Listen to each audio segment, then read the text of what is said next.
संस्कार का थोड़ा सा भाग रह लेते हैं, ठीक है ना। मुख्य विधि मैंने, हाँ पूर्णेधरम मुख्य विधि कल मैंने थोड़ा सा यहाँ बैठ जाओ बताया था। यज्ञोपवीत के 3 धागे हैं और तीनों धागों के जो है अलग अलग प्रजया पितृभ्यः ऋषिभ्यः स्वाध्यायेन ऋषिभ्यः और ईश्वर का कहते पिता को प्रजा जन्म दे करके पिता के ऋण से मुक्त होना, स्वाध्याय करके ऋषियों के ऋण से मुक्त होना और ईश्वर भक्ति समर्पण कार्य करके परमात्मा के ऋण से भी मुक्त होने का प्रयास करना, ये 3 ऋण के जो है वो महत्व है। जब गले में यज्ञोपवीत डालते हैं तो रोचक बनाने के लिए आप उस चीज को कैसे लेते हैं ये बड़ा महत्वपूर्ण है। आप लोग बोल करके दोहरा लीजिए तो आपको भी शायद पाठ हो जाएगा। यज्ञोपवीत लेकर खुद को निहारना है, यज्ञोपवीत लेकर खुद को निहारना है। वो जो माता जी बैठी है क्या, वो उनको मैं जब इनकी उम्र में थी ना वो तब से मैं देख रहा हूँ, और लिखती भी है बोलती भी है। आज समाज में एक से एक रत्न है, बस उसका प्रचार प्रसार ही कम हो पाता।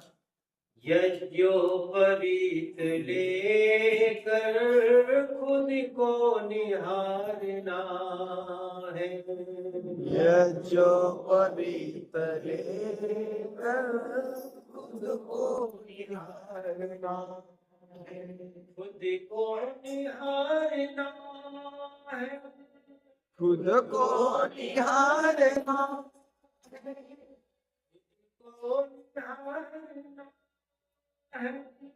खुद को निहारना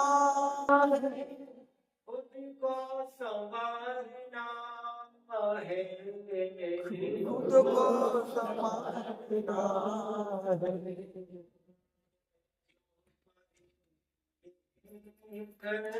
खुद को निहारना है। यज्ञोपवीत लेकर खुद को निहारना है, यज्ञोपवीत लेकर खुद को निहारना है, यज्ञोपवीत लेकर खुद को निहारना है। वही मैंने पंक्ति शुरू के मैंने आपके सामने व्यक्त किया है, बाकी भी बहुत इसके सुंदर अर्थ हैं। वो मेरे पास डायरी में लिखा हुआ वजन है। जितना आपके पास मैटर होगा उतना संस्कार बढ़िया होगा।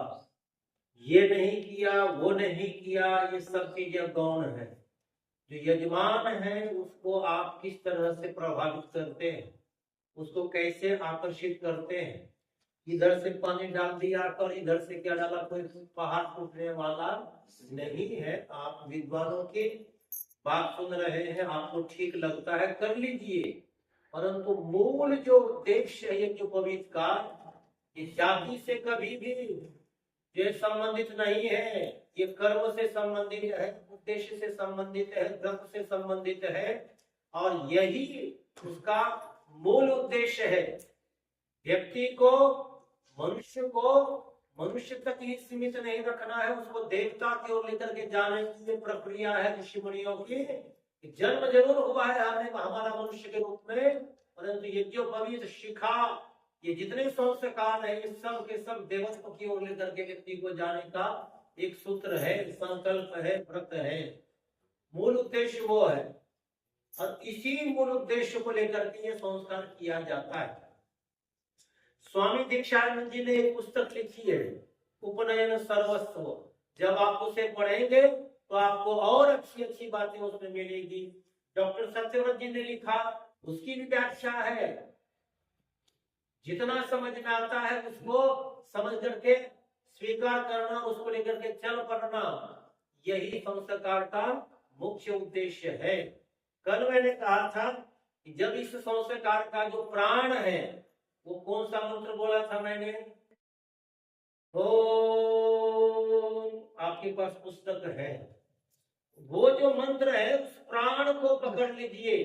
आपको बाकी कोई मंत्र यदि नहीं आता है तो भी चलेगा, परंतु ये जो मंत्र है, इस मंत्र को यज्ञोपवीत का प्राण कहा गया है।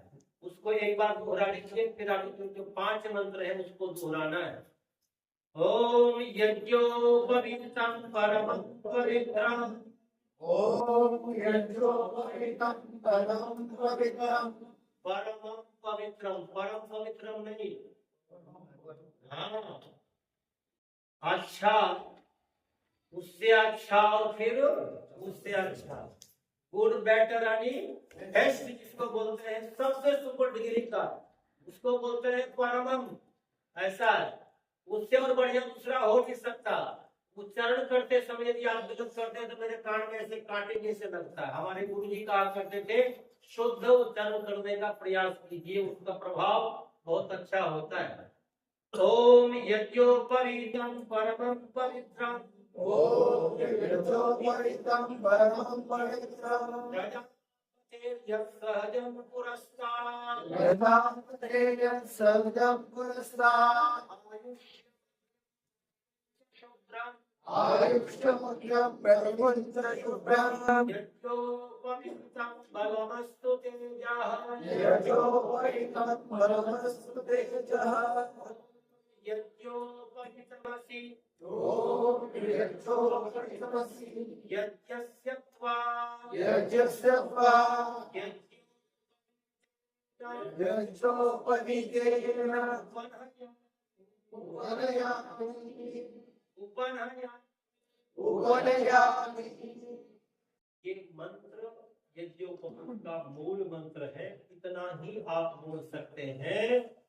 यज्ञोपवीत जिसके गले में है, गर्दन कट जाए, सर कट जाए तो भी ये उतरना नहीं चाहिए।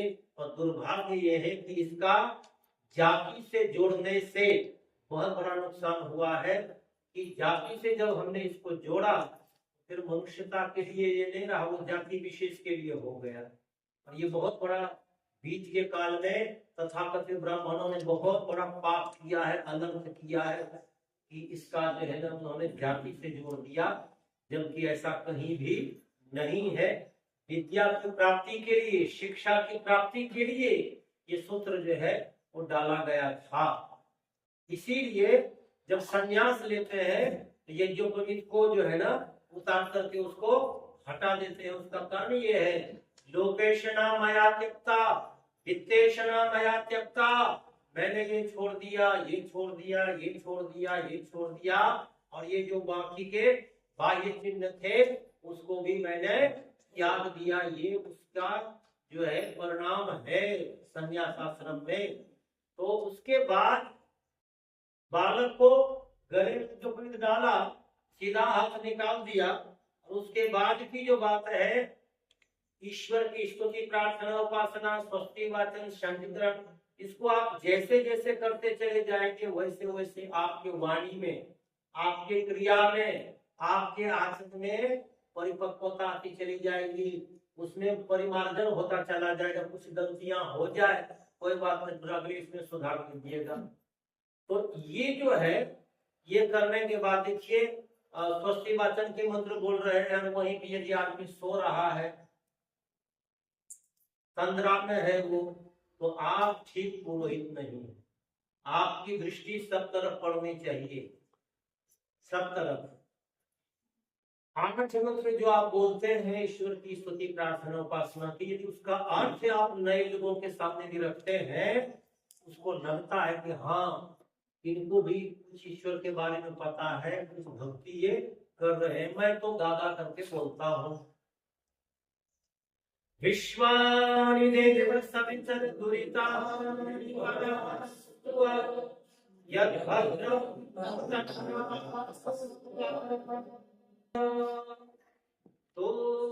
सर्वेश सकल सुखदाता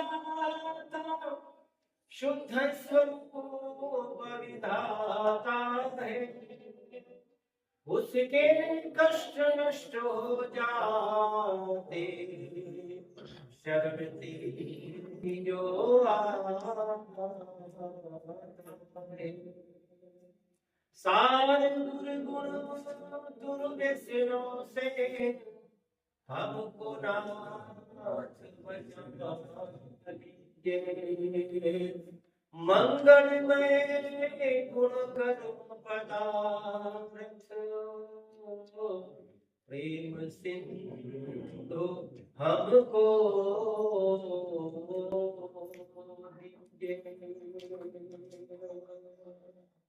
ऐसे जब भाव बोलते हैं तो स्वयं को तो अच्छा लगता ही है, सामने वाले व्यक्ति को भी बहुत अच्छा लगता है। ये मंत्र बोलने के बाद ऋषि ने सब कुछ दिया हुआ है, सारे विशिष्ट मंत्र जो है प्रजापति भूरग्नय स्वाहा, ये सारे मंत्र बोलने के बाद सबसे महत्वपूर्ण इस ब्रह्मचारी के लिए आप इसे यज्ञोपवीत पहना रहे हैं, तो पहनाने वाले माता पिता का भी कर्तव्य है उस बालक के सामने ऐसा कोई आचरण ना करे। यज्ञोपवीत हमें तो पहना दिए पिताजी, और पिताजी स्वयं झूठ बोल रहे हैं, पिताजी स्वयं भक्ष्य पदार्थ खा रहे हैं, पिताजी स्वयं मांस खा रहे हैं, दारू पी रहे हैं। याद रखिएगा सज्जनों, माताओं, बहनों, मैं फिर बोल रहा हूँ, 35 साल की नरक का एक अनुभव है। बच्चे 10 बात आप कहेंगे तो 10 में से 10 बात बच्चे मानने वाले नहीं है। 10 में से 8 कम से कम बातें बच्चे माता पिता का देख करके ही सीखते हैं, याद रखिएगा। यदि बाप आलसी है तो बहुत कम ऐसे लोग मिलेंगे जिसका बेटा पुरुषार्थी निकलेगा, बिल्कुल नहीं निकलेगा। वो अपवाद को धर्म में नहीं माना है स्तंभ सूत्र में। यदि पिताजी जो है ज्ञान पूर्वक उस बालक को समझाते हैं, बताते हैं, वो ये हो गया वाणी का उपदेश हो गया, ये शब्दात्मक हो गया। और आचरण से जब आप शरीर से मेहनत करते हैं, उस प्रकार के आचरण करते हैं, तो बच्चे को वो बात दिमाग में बैठ जाती है। कल मैंने आपसे कहा था वीडियो में, मैं नाम नहीं लूंगा, जिस परिवार में मुझे रुकाया था दूसरे परिवार में थे, वो बच्चा कहते हैं बाप से कि पिताजी मेरा हिस्सा दे दो, मैं चला घर से। वो माँ जिसने 9 महीने गर्भ में पाला, उस माँ के ऊपर क्या बीतती होगी। 3 बेटी है और 1 बेटा है। 3 बेटी के बाद 1 बेटा जिस माँ को हुआ हो, कितने सपने होंगे उस माँ के। वो कहता बेटा क्या कह रहा है तू, क्या कह रहा है तू। बच्चे ने क्या कहा, मैं वही कह रहा हूँ जो मुझे कहना है। धड़ाक से बाप गिर गया, उसको अटैक आ गया, उसको हॉस्पिटल लेकर के गए, 5 लाख रुपए उसका बिल बन गया, जैसे तैसे बचा है।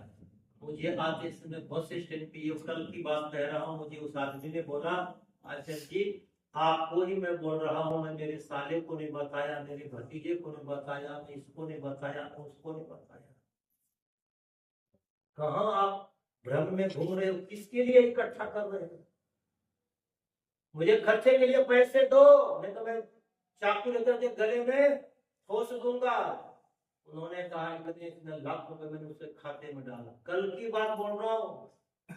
और उसके पिताजी दादाजी पक्के आर्य समाजी थे। उत्तम मुनि जी कहा करते थे यक्षी गुरुकुल में, वो व्यक्ति सबसे बड़ा धनवान है, गृहस्थ सबसे बड़ा बलवान है, सबसे बड़ा नसीबवान है जिसकी औलाद धार्मिक निकल गई, जिसकी औलाद आज्ञाकारी है। जिसकी औलाद आज्ञाकारी नहीं है, गृहस्थ में रहते हुए वो व्यक्ति नरक का काम किया, उसका गृहस्थ फेल गया, उसका सारा का सारा सामर्थ्य जो है विफल गया। ये उत्तम मुनि जी कहा। जब मैंने वो देखा वहां परसों, मैंने सोचा हर बार में आता था तो वहां लेकर के जाते थे, आज यहाँ केवल लेकर के आए। मुझे बस स्टैंड पे उस आदमी ने दिल की बात बताई। मेरे पिताजी पूरा आज समाज में प्रवचन करते थे, हवन करते थे, आज देखो ये स्थिति है।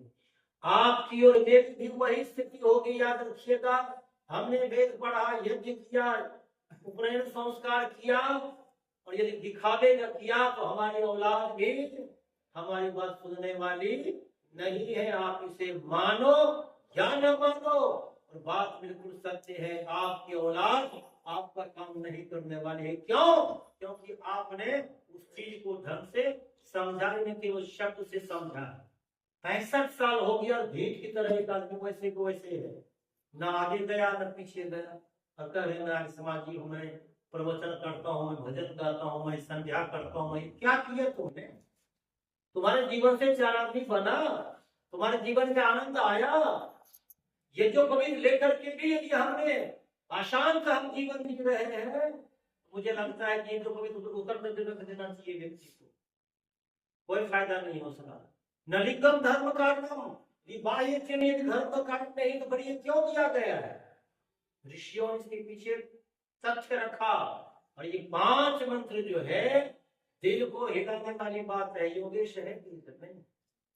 कल हम गए थे, देखिए योगेश को पूछिए, कितने बड़े बड़े मुस्टंडे थे वहां पे, कैसा मुकाबला करना पड़ता। आप तो घर में बैठते हो, मैं तो सबको बोलता हूँ तुम्हारी उम्र हुई होगी बड़ी, परंतु तुम हमसे आगे नहीं हुआ। अहंकार नहीं है, स्वाभिमान बोलता। आमदार थे वहां पे, नहीं जी हमारे यहाँ ये होता ना, तो तुम कहीं ऊपर से आए हो क्या? तुम कहीं ऊपर से आए हो?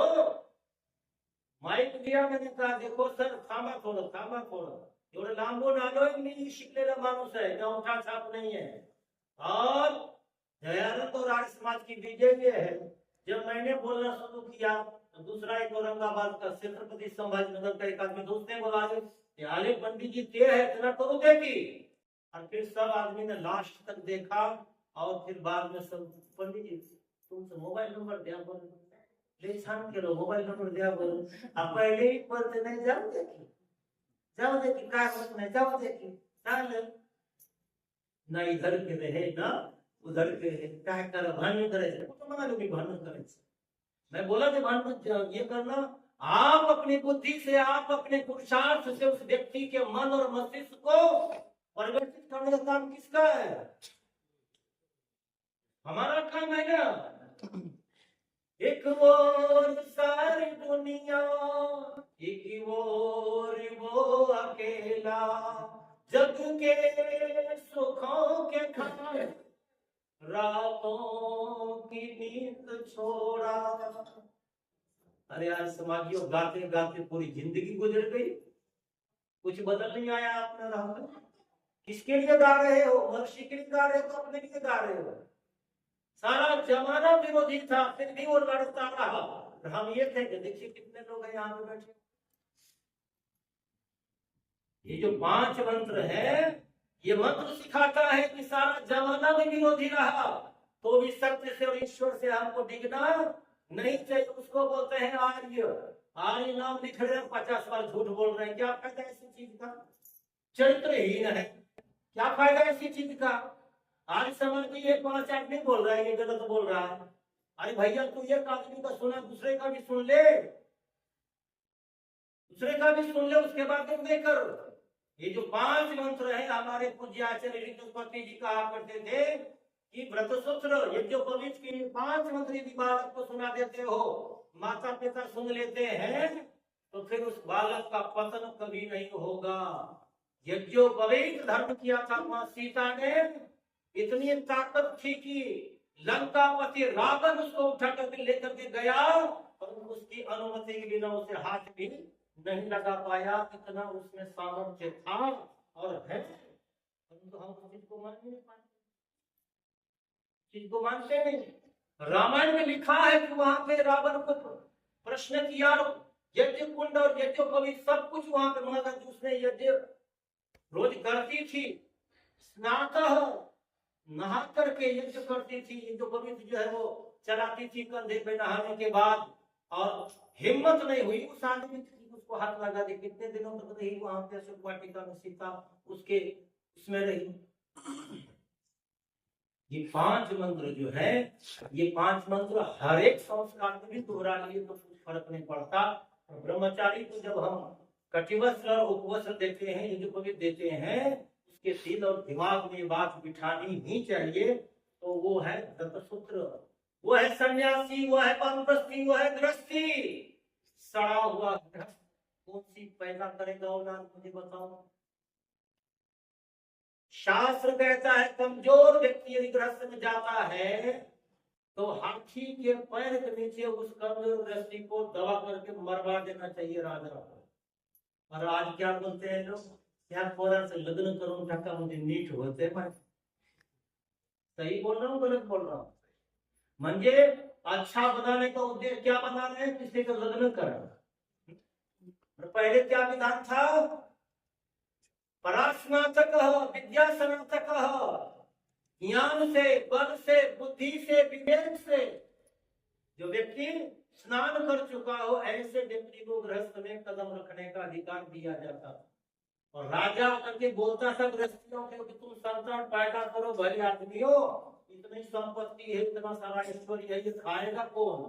आज गवर्नमेंट कर ये संतान पैदा करो रखा। इंदिरा गांधी ने कहा था हम दो हमारे तीन, राजीव गांधी ने कहा हम दो हमारे दो, यही अच्छे हैं। अब जो है कलयुग में, अब के समय में ऐसा लग रहा है हम दो हमारे कोई नहीं, तो ही सुखी परिवार रहेगा। तुझे मरने पर उठाएगा कौन, भले आदमी कंधा कौन देगा। ये 5 मंत्र दिल में उतार करके जाइएगा। आए हो, कई बार मैं देखता हूँ इधर उधर घूम क्यों रहे हैं, मुझे यही समझ में नहीं आता। पढ़ने वाला आदमी पढ़ने के लिए आए हैं तो घूम क्यों रहे हैं भाई। इसका मतलब यह है कि रुचि, आकांक्षा, योग्यता, अभिप्सा थोड़ा कम है ऐसा लगता है मुझे। दौड़ते हुए आना चाहिए, भागना चाहिए, पढ़ना चाहिए, देखना चाहिए, उसको समझना चाहिए क्या बोल रहे हैं और हमें आगे दूसरों से कैसी बातें करनी है, कैसे उसको समझाना है। ये 5 मंत्र व्रत के लिए है। अग्निर्वय देवानां मुखम अग्निर्वय देवतानां दूतम। जब अग्नि को देवताओं का दूत कहा है तुम वहां यज्ञ चल रहा है, तुम वहां गप मार रहे हो। शर्म आनी चाहिए ऐसे व्यक्ति को। हे भैया शब्द वसन है सब इंसान लोगों को, मैं तो बोल देता हूँ बुरा लगो अच्छा लगो, बुलाओ या मत बुलाओ कोई बात नहीं। यज्ञ चल रहा है वहीं पे गप कर रहे हैं, क्यों? जब उसको यज्ञ का अर्थ पता नहीं। यज्ञ का अर्थ पता हो और फिर वहां बोले आदमी। विघ्न कहा है ऋषियों ने, बोलना विघ्न है, लघवी आना विघ्न है, बीमार पड़ना ये भी विघ्न है। निर्विघ्न यदि यज्ञ करना है तो मौन होकर के समर्पित भाव से करना चाहिए। तो ये 5 मंत्र आप भी दोहरा लीजिएगा और दोहराते समय मन में भाव लीजिए कि अग्नि जल रही है। विद्वान को भी अग्नि आचार्य कहा है, अग्नि कहा है विद्वान को। विद्वान का भी, वानप्रस्थी का भी, सन्यासी का भी जीवन धगधगाता हुआ अग्नि की तरह पवित्र होना चाहिए। कोई इधर से देखे, कोई उधर से देखे, इधर से देखे, इधर से देखे, व्यक्ति का जीवन ऐसा चमकता हुआ सितारा की तरह होना चाहिए। उस व्यक्ति को विद्वान कहा है। 4 मंत्र को हमने पाठ कर लिया, मेरा आचरण ठीक नहीं है, विद्वान बिल्कुल नहीं कहना चाहिए, विदुर ने कहा है इस बात। देखिए और दोहराइए, बढ़िया से मंत्र स्पष्ट रूप से बोलना चाहिए। देखिए बोलिए ओम अग्नि व्रतपते व्रतम चरिष्यामि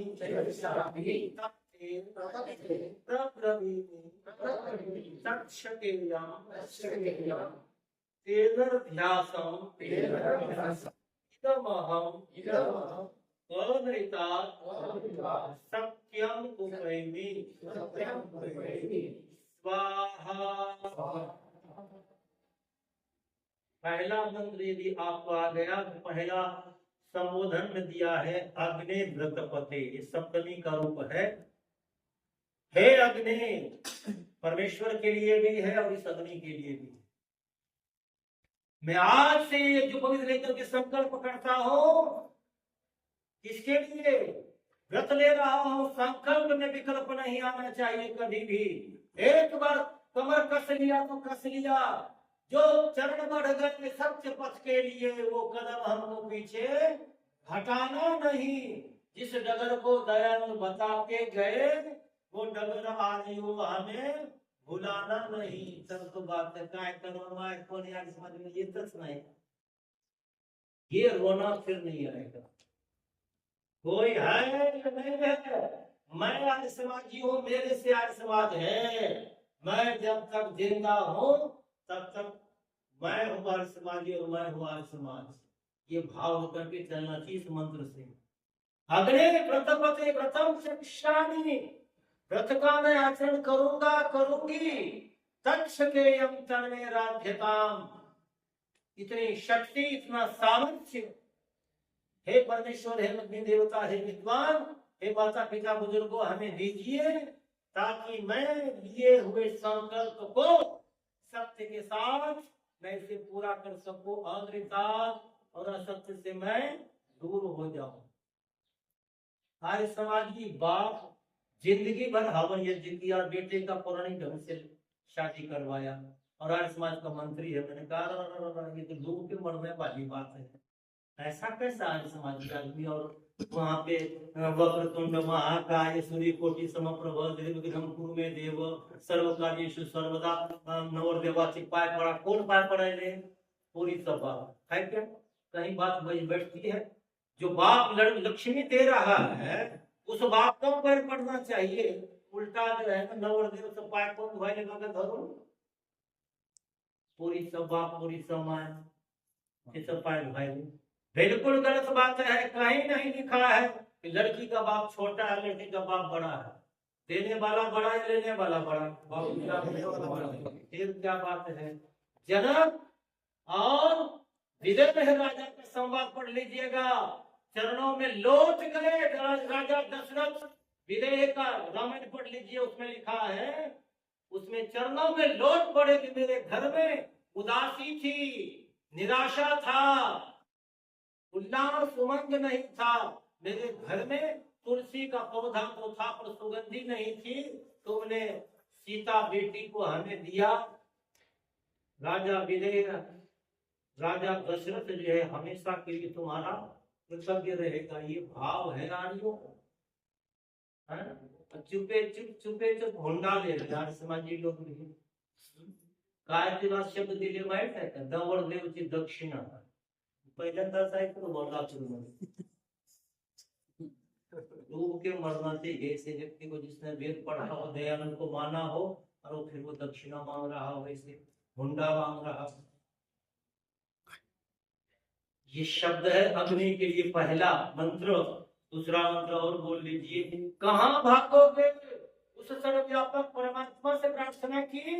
और दूसरा मंत्र वायु देवता से, वायु को भी देवता कहा है।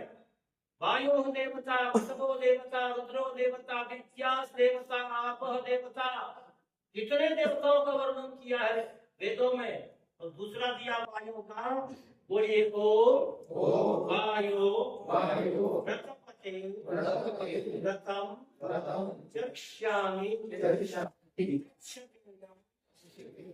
तत्ते प्रब्रवीमि तच्छकेयं तेनर्भ्यास इदं अमृतात् सत्यम उपैमि। वायु देवता को साक्षी मानकर कौन सी ऐसी जगह है जहाँ वायु न हो? भागना कहाँ भागेगा? देखो तीसरा मंत्र लिया सूर्य देवता का मंत्र। ओम सूर्य व्रतपते चक्षामि तत्ते प्रब्रवीमि तच्छकेयं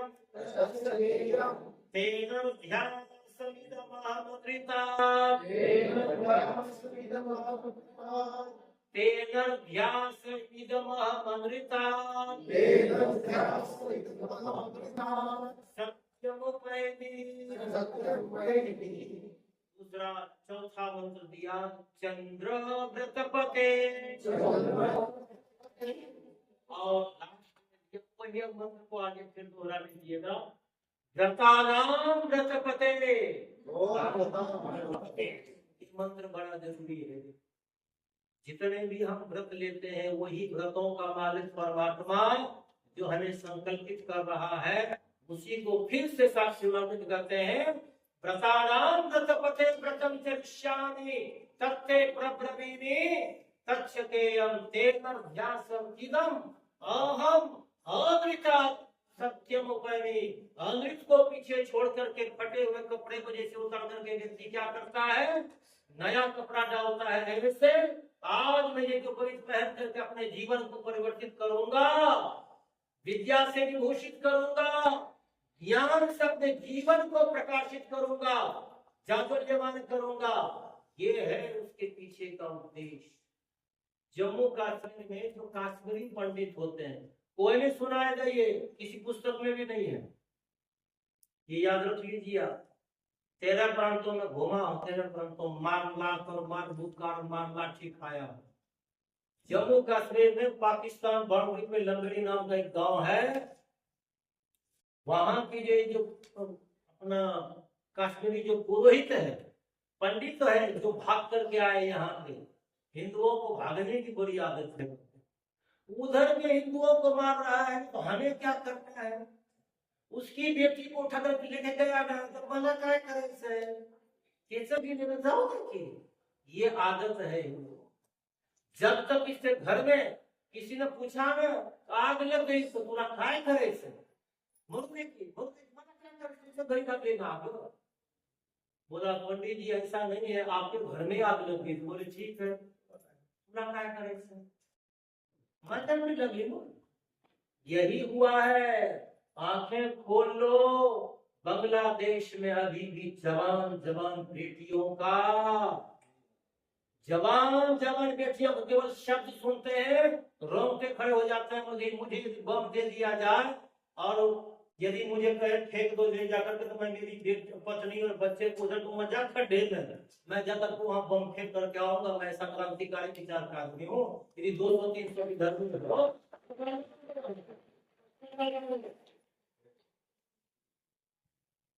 मंदिर में उस बेटी आरती कर रही थी और आए वो यवन और सबने उसको घेर लिया, उसके अंग का स्पर्श करने लगे। बच्ची रोने चिल्लाने लगी, तलवार निकाला, दोनों वक्षस्थल ही काट दिए। बताइए, ये इस राक्षस को आप उपदेश दोगे, उसके यज्ञोपवीत दोगे, उसको चोटी रखोगे, स्वाहा स्वाहा कर बदले दो। सठम साक्ष्यम, शस्त्र और शास्त्र दोनों लेकर के चलोगे तब बात बनेगी। केवल पुरोहित बन गए और हो गया। द्रोणाचार्य को कहा था, द्रुपद ने अपमानित किया था, बोला द्रुपद सुन ले मेरी बात, मेरे ज्ञान में मेरे आचरण में यदि कोई दोष नहीं होगा तो एक दिन ऐसा आएगा कि तुझे पैर में हम रस्सी बांधते थे, खींचते हुए तेरे को लाएंगे, कुत्ते मरे हुए कुत्ते की तरह। याद रखना, इसमें आचार्य कितना दम होता है, ज्ञानी उसको बोलते हैं। जब ये पूरी शिक्षा दीक्षा हो गई तो जब कहा, दुर्योधन बोला गुरु जी तो रास्ता से ढूंढिए, तो दुर्योधन तो था ही वैसा गया भागता हुआ। जब उसने बांध चलाया तो वीर से भागा वहां से वापस। फिर अर्जुन गया और अर्जुन ने फिर उसको बांध मार उसको बेसुध किया और रस्सी बांध के यहाँ पे अंगूठे में और घोड़े के पूंछ में पीछे से वो जो बंधा हुआ होता है उसने बांधा और घींचते हुए मरे हुए कुत्ते नगर पालिका जैसे लेकर के जाती है ना, ऐसे राजा द्रुपद को खींचते हुए लाया था। लक्ष्मण के चरणों में, अचल के चरणों में उसको फेंक दिया। बोले गुरु जी ये द्रुपद गुरु जी माफ करो। बोले माफ नहीं होता। किसी आचार्य को, किसी विद्वान को ललकारना किसी राष्ट्र को ललकारने के बराबर है जा सकता। आज समाज में मैं ये नहीं कहूंगा कि मंत्री प्रधान गलत है, विद्वान सब सही है। कुछ विद्वानों का ऐसा अपमान हुआ कि हमारे समाज से सदा सदा के लिए बाहर निकल गए। आपको क्या मालूम है, 12 साल अभी महाराष्ट्र के तो बच्चों को यदि 4 दिन गोबर निकालने लगा दिया जाए तो माँ बाप बोलते हैं हम चपोरे जैसे कि ऐसे बोल गले से ना दुख दिशा ले बाबा। हम जो है गुरुकुल में था होशंगाबाद में, मेरे पास मोबाइल है, मेरे आचार्य को लगा दीजिए। मैं 9 साल रहा वहां पे, 9 साल में कोई नौकर नहीं था। मैं अकेला दूध निकालता, 10 गायों का दूध निकालता, 100 लीटर दूध, 100 लीटर दूध निकालता था और वो गुरुकुल में पिलाते थे और वहां चौरास्ते पे जाकर के बेच करके वापस ला कर देते थे। अकेला मैं काम करता था। उन आचार्यों के आशीर्वाद से मैं यहाँ, वो गौ माता के आशीर्वाद से मैं वहां। एक संस्था चलाने के लिए इतना हमको कष्ट आता है।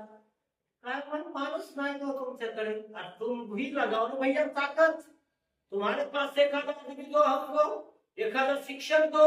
रिटायर हो गए फिर भी मरने को वही तैयार है घर में।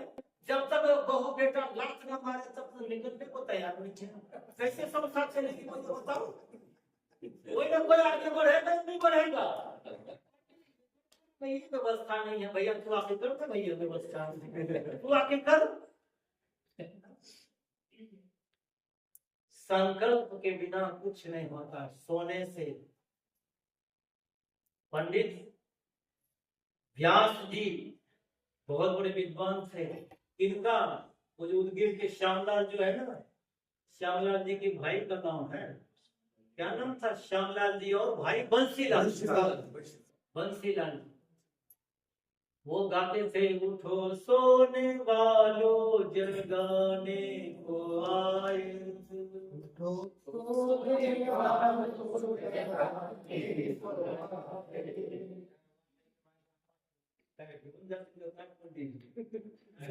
काम का झोपड़ी न सकता है। तो कईयों को ये घमंड है कि हम सब सोए हुए हैं। नाचते गाते हुए जब हैदराबाद की गलियों में आलियों में जब संघर्ष फूका बिगुल बजाया, उसमें निजाम जो है सरदार पटेल जी ने कहा है इतिहास की बात है तो तुमको सुनाए कौन, सीखने के लिए आए हो। परंतु हवा कौन भरे, उनको गर्म कौन करे? स्टोव भी पंचर है, हवा मार रहा है, फुर फुर हो रहा है, कैसे होगा काम बताइए। उठो सोने वालों जगाने को आए, उठो सोने वालों जगाने को आए, समाचार सुंदर सुनाने को आए, समाचार सुंदर सुनाने को आए, समाचार सुनाने को आए, समाचार सुंदर सुनाने को आए। वो माता जी, सुलोचना माता जी, शिंदे माता जी, इनके गांव में मैं इतना सा था, ये जैसा पूर्व हमारा है इतना सा था, तभी से मुझे गीत गाने का शौक है। गीत गाने का शौक है।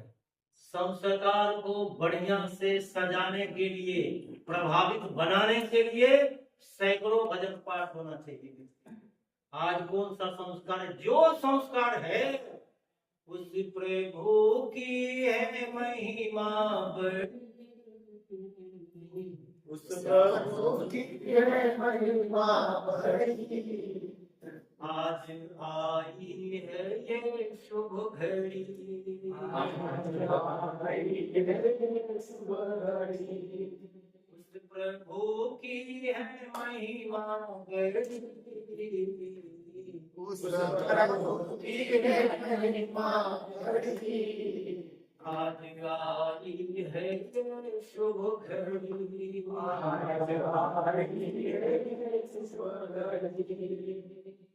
आज ये संस्कार, जो भी संस्कार है, संस्कार है, उस परमेश्वर की अपार कृपा से ये शुभ संस्कार करने का, आपको यजमान पद प्राप्त करने का मौका मिला। सज्जनों, माताओं, बहनों, यजमान बनना ये बच्चों का खेल नहीं है। कई जन्मों के बाद, युग युगों के बाद व्यक्ति जो है वेद के पास, यज्ञ के पास, विद्वानों के पास आता है, तो कुत्ते बिल्लियों की तरह जीवन बिता देता है। उसे वेद मंत्र क्या है, यज्ञ क्या है, याग क्या है, विद्वान क्या है, उसे पता चलता नहीं है। अच्छी चीजों को छोड़ो मत और बुरी चीजों को आने मत दो। आ जाए शुभ विचार तो, आ जाए शुभ विचार तो,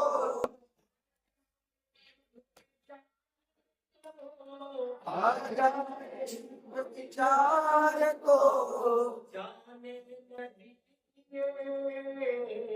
जाने नदीए, आ जाए अशुभ विचार तो, आ जाए शुभ विचार तो, नदी समय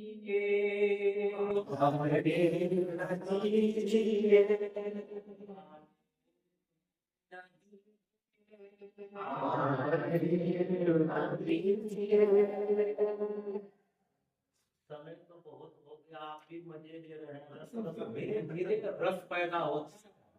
परमात्मा का एक तीसरा नाम है संस्कृत साहित्य में रसो वैसह। रस भी ढलना चाहिए सीखते समय। कॉलेज में बच्चियां हैं हमारे, किसी दिन छुप करके आ जाओ, बच्चे को हंसा करके लोट पोट यदि ना कर दे तो प्राध्यापक किस काम का? पर प्राध्यापक का एक टिंगल उड़ाते हैं बच्चे बच्चियां। 3 दिन में चला गया बाहर तो सारी बच्चे सर फुट गया हो सर, फुट गया तो तुझे सब लगन होता है तो होता नहीं तो और फिर हमारा कर्म ना जाते अगर मैं सब कर सच्चाई है। आप प्यार देकर के तो देखो, मोहब्बत 2 दिनों में एक सितर चलती है, उधर को चोट लगती है, इधर को दर्द होता है, इधर को आग लगती है धुआं, उधर को निकलता है। मोहब्बत 2 दिनों में एक सितर चलती है। प्यार और प्रेम की भाषा भूल चुके हैं, और वो यदि हम अपना लें, सामने वाला व्यक्ति बराबर आपका एकदम अपना आदमी बन जाएगा। अब ये जो भी दे दिया, ये मंत्र बोल दिया, और उसके बाद थोड़ा सा एक थाली लेते हैं, और थाली लेकर के क्या करते हैं, हो गया काफी समय हो गया, ऐसे बैठ जाओ। थाली लिए कोई थाली है, इस बच्चे को एक कपड़ा लेते हैं, और कपड़ा लेकर के इसमें कंधे पे रख देते हैं, हृदय स्पर्श बोलते हैं। क्या है बच्चियों आचार्य और विद्यार्थी का संबंध? क्या है गुरु का संबंध? आज के ये गुरु और ये आज के शिष्य, ये अर्थी उठाने वाले हैं, विद्यार्थी नहीं है, ये अर्थी उठाने वाले हैं। यहाँ हृदय के वस्त्र रख करके इसके हाथ में पानी लेते हैं, लोटा से यहाँ थाली रखते हैं, और ये मंत्र आपके सामने है। देखो, इस मंत्र से आचार्य जो है बालक की ओर देखता है, बालक आचार्य की ओर देखता है, कहता है आचार्य, मेरे माँ बाप ने आपके पास भेजा है, एक जन्म मेरा माँ के कोख से हुआ है, दूसरा जन्म आपके विचार, आपके आचरण और आपके ज्ञान से होगा। उसके लिए मैं हृदय अपना निकाल करके आपके हृदय में स्थापित करता हूँ। ये उसके पीछे का भाव है। ओम आगंत्रान समगन्महि प्रसुमर्त्यं युयोतरम् अरिष्टाः सञ्चरन्महि स्वस्ति चरतादयम्। मन में स्वस्ति चरतादयम् कम से कम जो शब्द पकड़ में आता है उसका तो अर्थ आना चाहिए। आज से बेटा स्वस्ति के मार्ग पे, कल्याण के मार्ग पे चलने के लिए संकल्पित हो रहा है। फिर कहते हैं कि तू कौन है? इसमें दिया हुआ है आचार्य, आचार्योक्ति ही शब्द है। देखिए आचार्योक्ति, आचार्य कह रहा है ओ नमस्ते, तेरा नाम क्या है? बालक कहेगा, ब्रह्मचारी क्या कहेगा? बालकोक्ति ही, बालक बालक अधिक उक्ति, बालक कह रहा है। क्या कह रहे हो? नाम जरा बोलो। अज्ञेयो अहम, हे आचार्य अज्ञेय हो। ये इस भौतिक शरीर का नाम रखा है क्या? अज्ञेय। क्या हुआ है शब्द? ओ नामासी, बालक कर एतन नामासी, एतन की जगह पे उस बच्चे का नाम देना, या बच्ची हो तो राधिका नामासी, नामा नामासी, मैं राधिका नाम की हूँ, मैं लतिका नाम की हूँ, मैं कृतिका नाम की हूँ। और उसके बाद फिर उसके सिर पे जो है ना थोड़ा सा पानी फेंकते हैं आचार्य। ओम आपो इष्टामयो धुवस्ताको विदधातन महेरणाय चक्षुषे ओम योगः शिवतमो रसस्तस्य आदित्येनः उषन्तिर्जुवातरः ओम तस्मात् गमामो यस्मिन्नाय धीमता आपो जयथा चक्रः। और फिर उसके हाथ से ये पानी लेकर के तत्सवितुर्वृणीमहे वयम देवस्य भोजनं श्रेष्ठं सर्वधर्मं।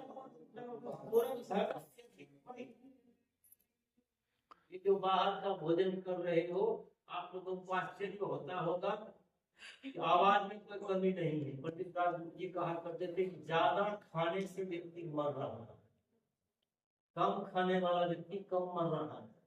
बड़ी बड़ी जो बीमारियां हैं ज्यादा खाने वाले को खाने पे बिल्कुल कंट्रोल रखता हूँ और भागते रहता हूँ। ये लिखा है वयम देवस्य भोजनम, आज से उस परम पिता परमात्मा का जो आदेश है, इस भोजन से ये शरीर बनता है और उपदेश से, संगति से, ज्ञान से क्या भरता है? आत्मा भरता है। आत्मा का भोजन क्या है? ज्ञानस्य अमृतम भोजनम। ज्ञान लिखा है। आज ये बालक कह रहा है मैं इस चीज को प्राप्त करूंगा। फिर उसका अंगुष्ठ लेकर के उस पे पानी डालते हैं, फिर कहते हैं देखो नीचे का मंत्र है ओम देवस्य त्वा सवितो प्रसवेष्णोर्बाहुभ्याम उष्णो हस्ताभ्याम हस्तम चंद्रामि। असौ की जगह पे क्या बोल रहे हैं? बच्ची हो तो बच्ची का नाम और बालक हो तो बालक का नाम। इसका ध्यान रखिएगा। ऐसा बोलेंगे।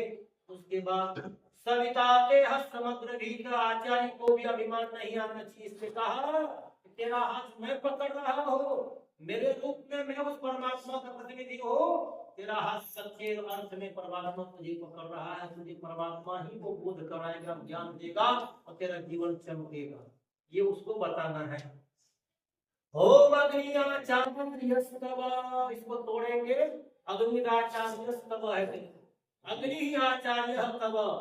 हे बालक, जलता हुआ जैसे धड़कता हुआ अंगारा होता है, उसमें जो चीज डाल दो वो क्या कर देता है? जला देता है। ऐसे में तेरे ज्ञान से, तेरे आलस को, तेरे निराशा के भाव को, कुंठा को मैं जला दूंगा, तुझे मैं प्रकाशित करूंगा। ये इस मंत्र के पीछे का भाव है।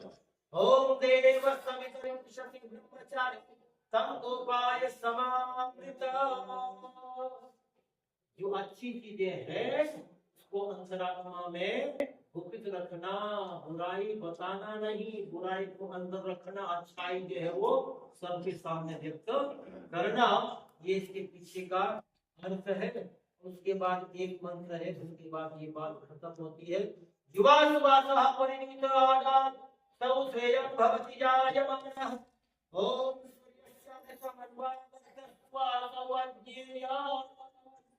सूर्य से रोज अपनी नई रश्मियों से आता है और फिर छुप जाता है। छुपने का मतलब ये नहीं कि वो आएगा नहीं, धीरे धीरे रे मना धीरे सब कुछ होय।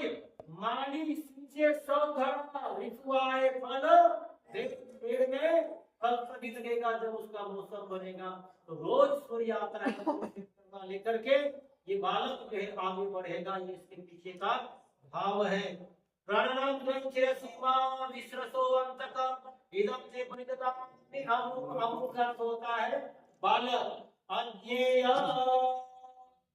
इस बालक के लिए प्राण जो होता है, प्राण नाम पंचरसी, तो मेरे प्राण से भी प्रिय है।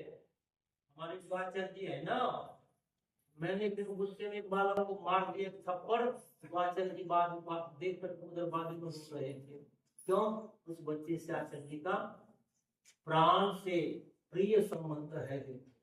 यही आचार्य और विद्यार्थी के साथ संबंध होना चाहिए। अध्यापक यदि एक कॉलेज में बच्चे को मार उसके ऊपर केस हो जाएगा, मारने के लिए विधान नहीं लिखा है। इतना पवित्र संबंध आचार्य और विद्यार्थी के लिए बताया है। और ये दो तीन जो मंत्र है ये बालक के लिए बोलने का मंत्र है। अंतिम मंत्र है कि आज से तू व्रत ले ले। ये देखिए मंत्र है ओम मम ममृते तेर्हयब्ददामि चित्तम चित्तम तेयस्तो मम वाचम कमनादिक्षस्व प्रजापतित्वा मेवनत्वमहितम। हे माता पिता बुजुर्गों, मैं आचार्य को अपना सारा जीवन समर्पित कर रहा हूँ और आचार्य भी अपना ज्ञान विज्ञान जो है इस बालक को देने के लिए व्रत ले रहे हैं। व्रत ले रहे, संकल्प से बंध रहे हैं अपने आप को। और फिर यही है ओ नामासी। फिर बालक बोलता है अहम अज्ञेय नामासी। फिर उसके बाद कहते हैं क्यों आए हो? कस्य ब्रह्मचर्यासी, किसका ब्रह्मचारी है? तो कहते हैं भवतः, आपका। यदि आचार्य होगी तो भवता, आप का मैं विद्यार्थी हूँ। और उसके बाद ये दो जो मंत्र आपको बोलते बनता वही मंत्र बोलना, ओम माना ही करना। नहीं तो वो होता है सारे गमन का मिला हुआ पद पकड़ लेते हैं कि अरे यार ये थोड़ा पुरोहित ये ढीला ढाला दिख रहा है, ऐसा ऊंच मत पकड़ने देना, संदेह सवार मत बोल देना कभी किसी। बिल्कुल झाड़ते हुए चलना चाहिए, एकदम धूल को उड़ाते हुए बैलगाड़ी में चलना चाहिए। उसको बोलते हैं खिलार बैल। पूछ भी चलता है, पैर भी चलता है, सिंह भी चलता है, सब चलता है खिलार बैल का। बैल हो धक्का दे देंगे और कुछ नहीं होता। और फिर अंतिम में हाथ जोड़िए और हाथ जोड़ के यहाँ पर थोड़ा सा बदल है, देखो।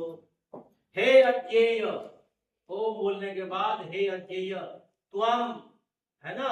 और जीव शरदः शतम वर्धमानः आयुष्मान तेजस्वी वर्चस्वी भूयात्। यदि लड़की हो ओजस्विनी तेजस्वी वर्चस्विनी भूयात्। थोड़ा त्रिलिंगी और पुल्लिंगी में बदल करना है और हाथ जोड़ करके फिर इसको आशीर्वाद देना है। जोरदार सब लोग ताली बजाकर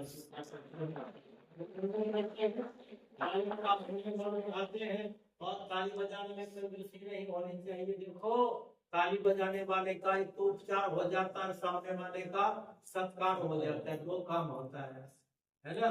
तो ऐसे थोड़ा बीच बीच में बोल भी देना चाहिए। हाँ, हाथ में हाथ बांध करके मत बैठो, थोड़ा ताली बजाओ, आपका व्यायाम हो जाएगा, उपचार हो जाएगा और सामने वाले का सम्मान हो जाएगा। तो इस प्रकार से ये संपन्न होता है संस्कार।